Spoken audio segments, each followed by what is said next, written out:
Қызғаныш. Авторы Ағнабат Айтуова. Бұрындары Абзал күн сайын жұлдыз жорамал оқитын, ал қазір 5 уақыт намазын оқиды. Бұған тас түйін боп ашуланып, кешірім бермей кетіп қалған аяғы ауыр келіншегін қайтару үшін, жалғыз анасының қатулы қабағын жібіту үшін, жан достарым деп жүрген, бірге өскен жолдастарының жасаған қателіктері үшін де кешірім сұрап, Аллаға жалбарынып, өзі үшін де, өзгелер үшін де тәуба мен рахым сұрайтын болған. Аллаға бойұсынғаннан кейін барып, жаны жай тапқандай болды. Ашу ызасы басылды, өкініші де өшті. Жасарға амалы қалмағанда ащы судан жұбаныш іздеп, ішіп алатында есеңгіреп жынды адамша сіміріп, көзіне көрінгенге жұдырық ала жүгіретін. Сондай бір асау айғырдай арқырап көшеде жүрген жерінен бір топ жігіттерге кездесіп қалады. Әліне қарамай олармен кежілдесіп, сөзден ілік іздеп, аяғы төбелеске ұласады.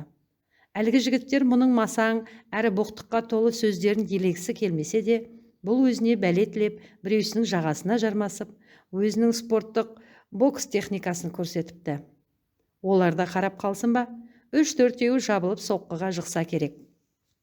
Сол жатқаннан аяқ су келетін үлкен арық бойында ағаштың түбінде біраз жатып қалыпты. Бір кезде есін жинап тұрайын десе, денесі ауырып, қатты ыңырсиды.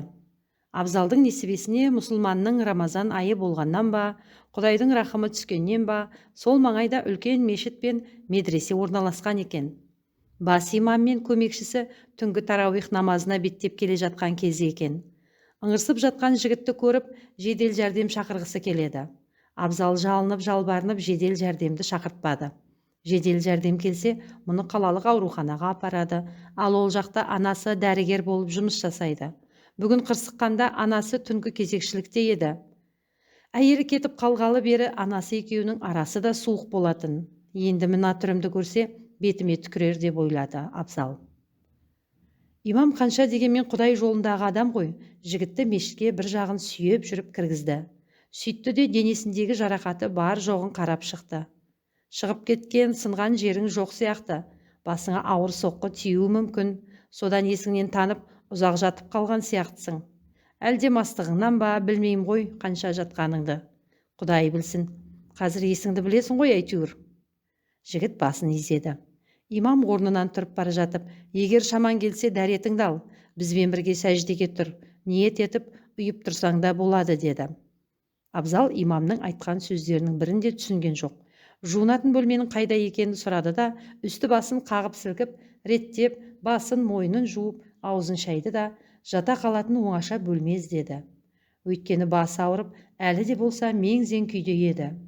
Сәл ұйықтап алсам, молдаға рахмет айтып шығып кетермін деп ойлаған. Алдынан көрінген әйелдердің намаз оқитын бөлмесі деген жаққа қарай бас сұғып еді, бос тұрғанын көріп, кірді де бұрышқа созылып жатып, ұйықтап кетіпті. Сол жатқаннан тас түйін болып ұйықтап жатқандай еді, қорқынышты түс көріп, шошып оянды. Түсінде келіншегі теріс қарап, керуетте отыр екен, қолына бір нәрсе ұстап отырғандай.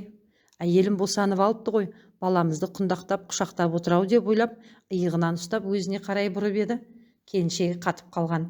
Шын өңіндегідей қолындағы баланы тас қып қысқан күйі қалшиып қатып қалыпты. Ал оны қатырып тұрған аяғының астында оралған жылан екен дейді. Екі аяғын тұсап, келіншегіне ысылдап қарап тұр екен. Абзал қорыққаннан айқайлайын десе, аузы жуыспайды, тілі күрмеліп қалғандай дауысы шықпайды. Көмекке біреуді шақырайын десе, аяғы баспайды. Бір зілбатпан басқан. Ал келіншегін өзіне қарай тартайын десе, ол қатып әлгі аяғына оралған жыланға қарап, көзін ала алмай отқандай. Баланың беті ораулы, құндағы ашылмай тұр екен. 4-5 қадам қиналып, қадам жасап, сыртқа шығайын десе, есіктер бітеліп қалған. Түсейін десе, баспалдақтар омырайып сынып, келесі қадам жасағанша, бұл жүретін жолдар қирандыға айналып жатты. Осы кезде құлағына өзгеше дауыс естілді. Бойы бусанып, қалшиып қалған денесі жібіп, құлап түскендей болды. Аллаху акбар деген дауысты екінші рет естігенде көзін шайдай ашып алды. Мелшиіп орнынан қозғалмастан жатты. Маңдайынан мұздай тер ағып, денесінен тоқ жүріп өткендей болды. Жаңа ғана көрген түсі бірінен кейін бірі қысқаша сюжеттер болып, қайтадан есіне түсіп жатты. Орнынан атып тұрып, келіншегіне бірдеме болып қалған жоқ па екен, не деген сұмдық қорқынышты түс деп, мына жерден атып шығып үйіне қарай жүгіргісі келді. Осы кезде қайтадан имамның азан шақырған дауысы келді құлаққа. Үйге барғанда кімге барам, келіншегім кетіп қалған, анам маған ренжулі, өз түсімнен өзім шошып, есімді жинай алмай тұрған тұрысы мынау. Молданың қасына барайын, түнде қасымызға кел дегендей бірдемелер айтып еді ғой. Намаз оқитын жерге бас сұқты. Сосын дәрет алуын керек дегенді еміс-еміс есіне алып, қайтадан дәрет алатын бөлмеге келді. Дәрет алудың жолын білмесе де, осы күнделікті жуынып жүргендей жуынып шайынып келіп, арт жаққа келіп отырды. Молдамен бірнеше тақия киген адам намаз оқып, намаздың реттілігімен жалғастырып жатты. Ал бұл жай ғана арт жақта өзі білетін сөздерді айтып, Құдайға сыйынып отырды. Молда таң намазын аяқтап, одан кейін салауат зікірін айтып, әруақтарға Құран бағыштап, дұға тілектер жасады. Екі алақанын жайып, ұзақ отырған имам бетін сипап орнынан тұрды да, арт жақта отырған мұны енді байқады. Абзал түнде масаң боп, үсті-бүсі шаң-шаң болып таза жерге, Құдайдың үйіне осындай күйде келгеніне қысылып отырды. Тәуір болып қалдың ба, еш жерің ауырып тұрған жоқ па деп сұрады. Абзалдың жауабын күтпестен, түнде саған не болғанын білмеймін, сол арам ащы судан ешкім жақсы болып кетіпті дегенді естімеппін. Сен әлі жассың, өмірің алдыңда. Намыстанып үйіңе де, ауруханаға да бармай, мешітті пана етіп, түнемелікке осы жерде қалуыңның өзі Құдайдың саған берген бір нышаны шығар. Иманға келіп, Құдайға жақындай түс, ол саған жол көрсетеді. Басындағы бағынан, қолындағы құсынан айырылып, достарынан опық жеп, ел жұртқа қарауға беті болмай жүрген Абзалға имамның сөздері жүрегіне үміт ұялатты. Я, менде бәрі болды. Болды да бір сәтте күл талқаны шығып жоқ болды. Жұмыр басымды тауға да тасқа да соғып болдым. Шарасыз күйде қалдым деп жүруші еді. Молдеке, мен сізге әзірге басымдағы мәселені айтпай-ақ қояйын деп едім, бірақ жаңа таң ата түсімнен қатты шошынып ояндым. Менің келіншегімнің аяғы ауыр болатын, оны қатты ренжіттім. 2 қабат болса да менен ажырасуға бел буып отыр. Баламызға да ештеңеңнің керегі жоқ, өзіміз асырап, бағып жеткіземіз дейді. Төркіндердің жағдайы жақсы. Иә, олар жақсы тұрады. Сол келіншегімнің түсімде аяғын жылан орап алыпты. Өзі тас боп, қалшиып қатып қалған. Құшағында құндақтаулы бала. Ол жыламайды, я қозғалмайды. Көмекке шақырайын десем, өзімде де, денемді де қозғай алмай, я даусым шықпай, жолдарымның бәрі қирап, қайда барарымды білмей тұрдым. Жігіттің сөзін иман бөліп жіберді. Жұмысың, қызметің бар ма? Жұмысым бар болған архитектура саласында. Бітпейтін мәселелер, жобалар мен тендерлердің бөлінуімен, сапалы жұмыстардың көрсетілмеуі, бір жағынан отбасымдағы жағдайлардың қиындауы, ақыр аяғында не керек, ең соңында жұмыста кінәлісі мен боп шықтым. Кейінгі мансабыңа кедергі болмасын, өз еркіңмен қызметіңнен босатуын сұрайым деген өтініш жазда шығып кет деді. Сосын мен өзімде жұмысқа құлқым болмай жүреді.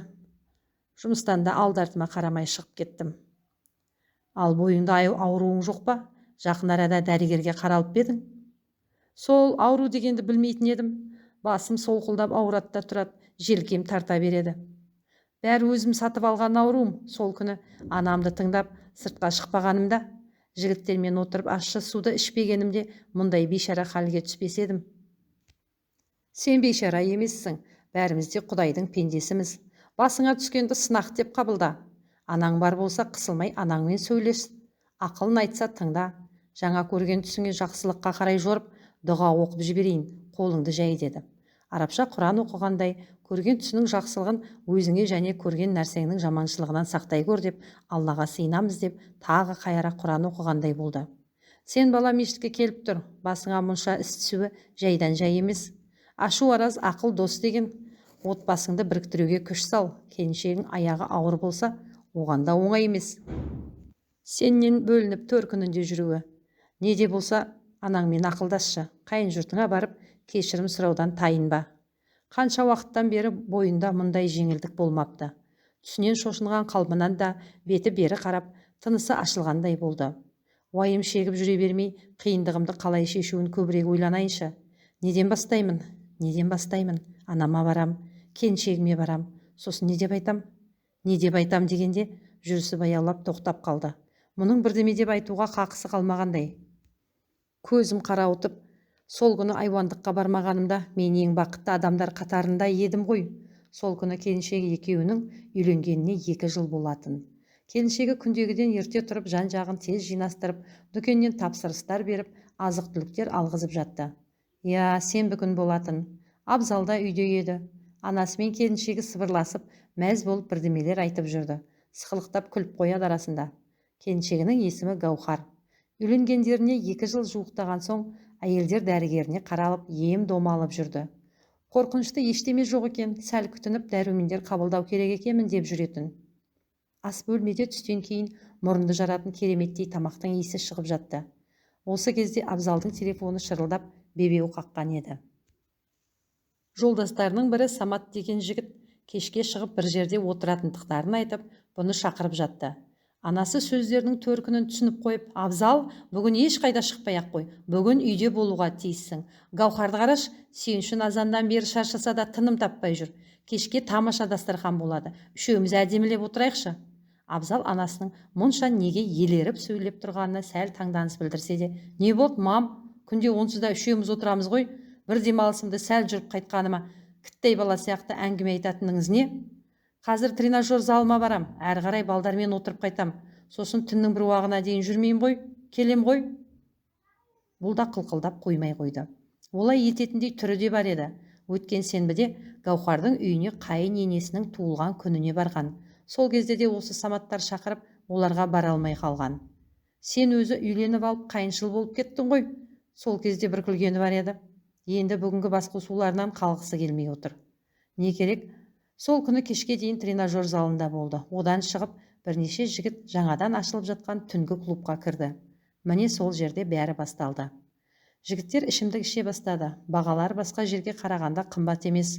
Жақсы отыруға болады. Жанды дауыста музыка, би алаңдары кең. Диджей бармендердің қызметі бүгінге жартылай жеңілдік бар екен. Масайған жігіттер даурығып орындарына кеп отырып жатты. Бір кезде Самат досы Абзалға қарап, таң атқанша еркін отыра аламыз ба, әлде үйленген жігіттер үйіне асығар ма екен? Сен неге маған қадалып қалдың? Отырғың келсе отыра бер, қашан шығатынымды өзім білем ғой, деді Абзалда. Әлгі жігіт қарқылдай күлді. Әрине өзің білесің, бірақ сен білмейтін нәрселер де бар ғой, соны білмейсің ғой. Клубтың ішінде музыка ойнап тұрған соң, Самат айқайлап сөйлеп отырды. Оны қасындағы жігіт түртіп, мүмкін басқа нәрсе айтарсың, деді. Жоқ, басқа нәрсе қызық емес, соны айтқым кеп тұр, деп ежірейіп отырды. Абзал күліп отырған түрін жинап алды да Саматқа, сыртқа шығайықшы, не айтқың кеп отыр, деді. Даланы меңзеп көрсетті. Самат та орнынан тұрып бірге шықты. Далаға шыққан бойда, сен менің досымсың ғой, саған жаным ашып айтып тұрмын. Сенің келіншегіңше көзіңе шөп салайын деп жүр. Абзал ана жігіттің жағасынан алды. Аузыңа еге бол, тұрған жеріңде езіп тастаймын, деді. Абзалдың спортпен шұғылданатынын білетін досы жалма жан сөйлеп кетті. Кеше бір жігітпен сөйлесіп отырғанын көрдім. Қасындағы сен екен деп жақындап қалып едім. Екеуі сүйісіп отыр, деді. Кеше Гаухар шынымен де үйге кеш келіп еді. Қайда жүрсің дегенде, біраз тұрыңқырап барып көмілжіп, дүкен араладым, керек заттарымды таппай жүріп қалдым деп еді. Абзал Саматты жұлқы итеріп тастап, сенімен сосын сөйлесем деп кетіп қалды. Ашу ызаға булығып, өтірік айтты дейін десе, бірге өскен достарына ондай өтірік не үшін керек? Ал келіншегіне сенбейін десе, күндегі жұмыстан келетін уақытынан шынымен де біраз кешігіп жүр. Ішкен ішімдігінен болар қаны басына теуіп, ашу ызасы одан сайын күшейді. Жүрегі айни бастаған соң, тездетіп таксиге отырып, үйіне тез жеткісі келді. Келе сап, келіншегін сұрақтың астына алмақшы болды. Үйінің алдына түсті де, тарсылдай кіріп, анасы отырған қонақ бөлмеге кіріп барды. Анасы, мынаны жындырған ба? Мына түрің не? Неменеге түксейіп алғансың? Құдай сақтасын. Әкеңде ішіп алса, үйге кеп, айран асырымызды шығаратын ет. Қалай айнымай қалғансың, а? Қалшимай бар жуын. Мұздай суға жуынып шық, деп баласына сөйледі. Келіншегі асықпай орнынан тұрып, Абзалға жымиып қарады. Абзал болса, неменеге жақтайсың? Өзің кінәлі болған соң, айыбың білінбесін деп өтіріп күліп келатсың ба? Не деп тұрсың? Менің қандай айыбым бар екен? Айтқан не? Менен басқа кімің бар? Мынау не сөз? Екі әйел екі жақтан шүйлікті. Гаухар ашуланып кетті де, бұлай іше берсең шынымен басқа біреуді тауып алам. Сосын маған істейсің? арағыңды ішіп жүре бер лағып, деп күні бойы жүріп дайындаған дастарханның бір шетін көтеріп, ыдысына, ішіндегі асына қарамай жоғары көтере шашып кеп жіберді. Абзал да қарап тұрмады. Әйелін жұлқи тартып, жағынан салып кеп қалды. Гаухардың қатты шыңғырған даусы естілді. Ол сүріне қапыла диванға барып құлады. Осы кезде тағы да телефон шыр ете қалды. Әр жағынан: Абзал, сен үйіңе жетіп қойдың ба? Бәрі жақсы ма?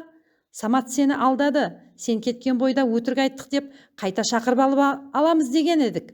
Мынаның ішінің қызығымен жүріп, ұмытып кетіппіз. Сен не, есіңнен шығып кетті ма? 1 апрель, никому не вер деп жыл сайын бір-бірімізді оңдырмай алдайтын едік қой. Биыл сені алдадық. Абзал болса: сен не деп тұрсың деп бар даусымен айқайлады. Сөйтті де ұялы телефонын қабырғаға бір ұрып, қатты лақтырып жіберді де диванда құлап түскен келіншегіне қарай жүгірді. Анасы Абзалды жұлқылай ұрғылап, жылай жүріп, жедел жәрдем шақыртты. Жедел жәрдем келем дегенше Гаухар есін жиды. Бірақ ішін төмен жағын ұстап жылап жатты. Абзалға қарап ләм-мим демеді. Бар әңгімені анасы айтып жүрді. Бүгін саған тосын сый жасаймын деп еді. Аяғы ауыр болғанын ерекше атып өткісі келді. Бұл қуанышты күнді екеуіңде күту керек едіңдер ғой. Әкеңде ішімдікке жақын боп, қанша уақыт қиындық көріп едім. Сен неге қайталайсың оны? Сендердің қызықтарыңды көрем ба дегенде, немереме бірдеме болса, Гаухардың денсаулығына қауіп төндірсең не істейміз? Сен маған опық жегізетін ұл болғаның ба?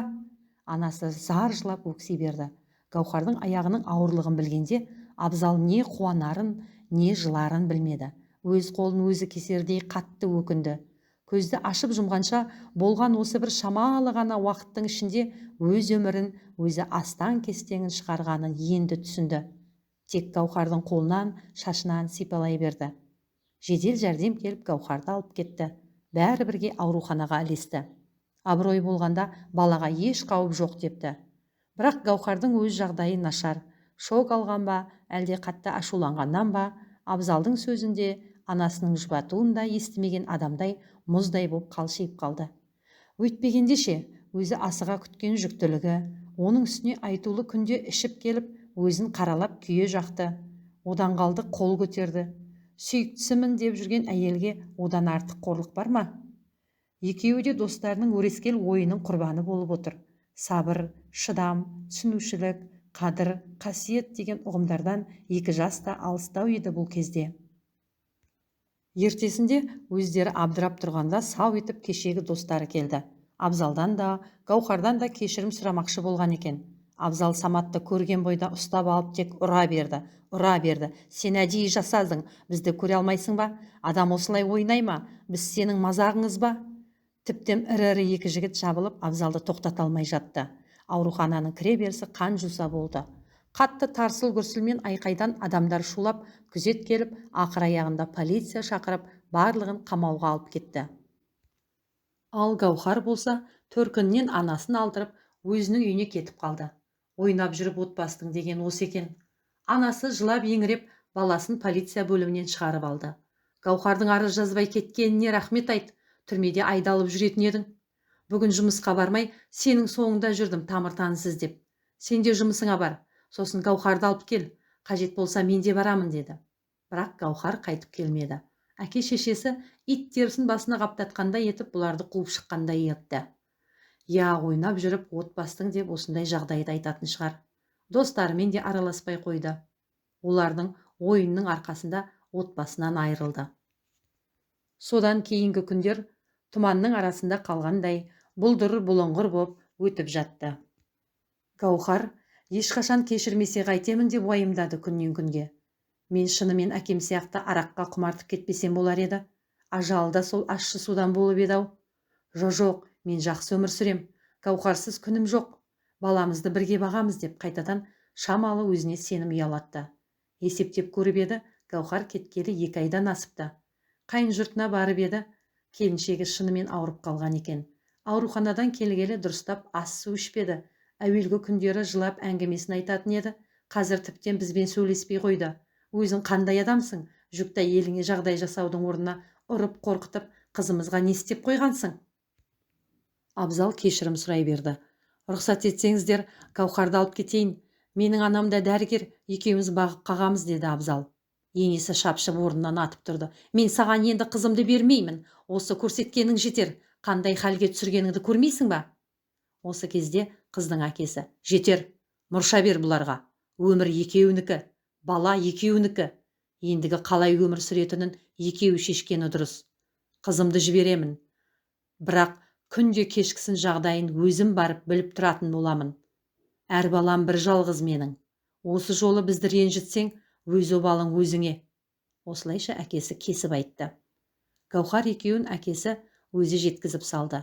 Құда-құдағайлар бір-біріне қайтадан уәде берісіп, балдарының бақыты үшін көңілдерін бір демдеп, ас су ішіп тарқасты. Ал Гаухардың сүлесоқ қалпы тарқай қоймады. Дәрігерлерге де апарды, психологқа да көрсетті. Оның үстіне токсикозы қосылып, әбден мазасы қашып, жүдеп жадап кетті. Абзалдың есіне өткен жолғы имам оралды. Ертесіне ұйқысынан оянып алып, сол мешітке барды. Имамды үйіне шақыртып, Құран оқып, дем салып беруін өтінді. Имам өте білімді кісі болып шықты.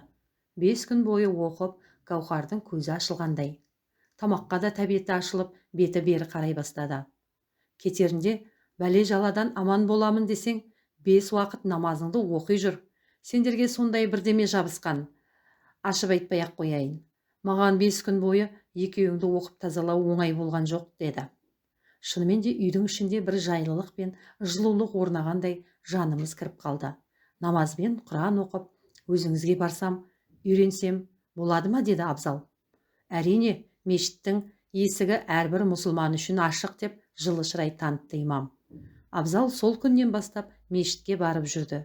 Өз ықыласы түскен соң бәрін тез үйреніп алды. Көп замай жақсы жұмысқа да орналасты. Әйелінің айы күні толып, торсықтай ұл бала дүниеге келді.